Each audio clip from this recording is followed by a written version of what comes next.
Oh, there you are, YouTube. We are going to the IMAX for the first time since the pandemic. We did go see a movie in the normal theater, but this is our first time at the IMAX, and we're gonna see Fast and the Furious 9, F9. We're very excited. And there it is, the IMAX. We'll be in that giant auditorium where last time we were in one of these for A Quiet Place. F9, right there. The most visited theater of my childhood. Looks very different from when I was a kid.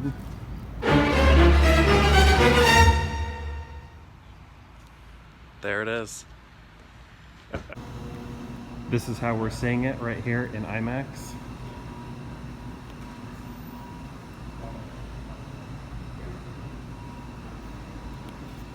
John Cena. We usually see these in D-Box, but I don't think they're open. So that's why we're doing IMAX.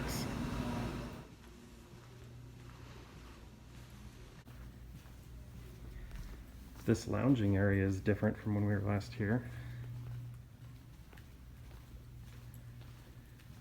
I still need to see the first Venom.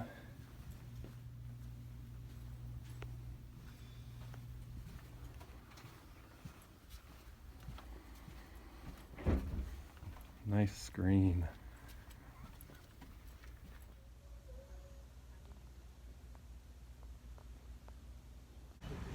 These movies are so contrived, but we love them.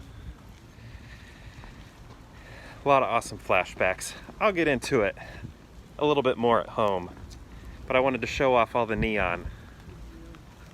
Look at that. Beautiful. Back home, trying to figure out how to talk about this movie. I think I'm going to do it as if you have seen it as well, so there may be some spoilers. I don't think I'm going to get too heavy into plot. Maybe I will, but it's more just like people who show up. I'm going to identify people who show up in the movie that you may not be expecting. But this movie, this franchise is incredibly contrived and convoluted. So it is, but it's funny. There are so many flashbacks, some newly filmed flashbacks of of characters being played by younger actors, and that's actually kind of cool. Like, there's some fan service in there because you get to see Dom's crew from the first movie. You get to see them again, but being played by these younger people, but they are so easy to identify. Like, a lot of those people who aren't with us anymore died either, in the first film or the fifth film, but that was really cool to see. But there is just like so much. It's a pet peeve I have, like in like the Jurassic World franchise. We have John Hammond created this whole thing, and we never hear about this other guy until Dominion, and he's like, I was 50% of the mind behind Jurassic Park, and it's like, well, where were you in all the other movies? That sort of stuff is happening here, where everything that you know is wrong, or you've only known half of it, or a quarter of it, or I don't. It's just they are introducing a lot of new information that took place a long time ago, and we're just finding out about it now. Like Dom's brother, played by John Cena. But I guess what I admire about this is they really do try and tie up all those loose ends and fill in all those plot holes, and it makes the movie longer, which I like that. I like spending time in this wild world that was not that wild when it came out 20 years ago. I remember seeing the first one in the theater 20 years ago, and now I'm watching them, spoiler, go to space. Although I think we saw that in the trailer, so if you've seen the trailer, you know that. But it's just amazing when you think back at where all this started, and now they're going into space. And I've been wanting them to go into space. I can't remember when I first said that, maybe after the fifth movie, I think, or maybe the sixth one. I was like, I need to see them go to space. And then it happened and it was just like a dream come true. I would like to see the entire crew go out into space because not everybody did. It was just more, sort of done in a comic relief sort of way. Not fully. I mean, everything. The reason that it happened was very necessary. It was just sort of, comic relief characters. Ludacris and Tyrese were the ones that they shot up there, and they always have some fun dialogue. So, basically, I want to see Vin Diesel, someone who takes this material extremely seriously. I want to see him in outer space. I want to see him do something. It was kind of cool to see him. I'm jumping around. Him get really beat up in this one. I mean, maybe he always gets really beat up, but I felt like he was down and out a few times. And speaking of, I'm sorry for really jumping around. If you've seen the movie, you might know what I'm talking about. But there is like some artistic direction happening here. I mean, obviously the stunts are that way, but I mean, just some of the cinematography that's happening, or the camera tricks, I should say, that are happening, are something that you would see like in an art house film.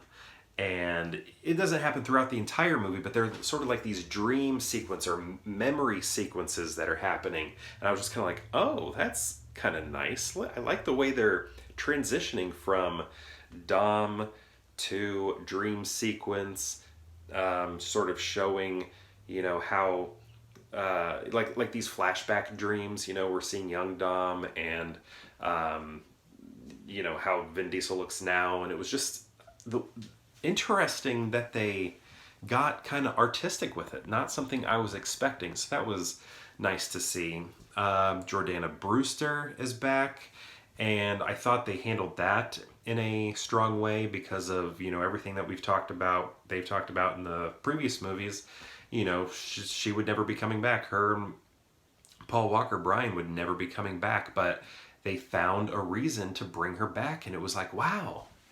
They're just so good at filling in plot holes. They don't want any plot holes, and there probably are some that I just didn't catch, but I don't know.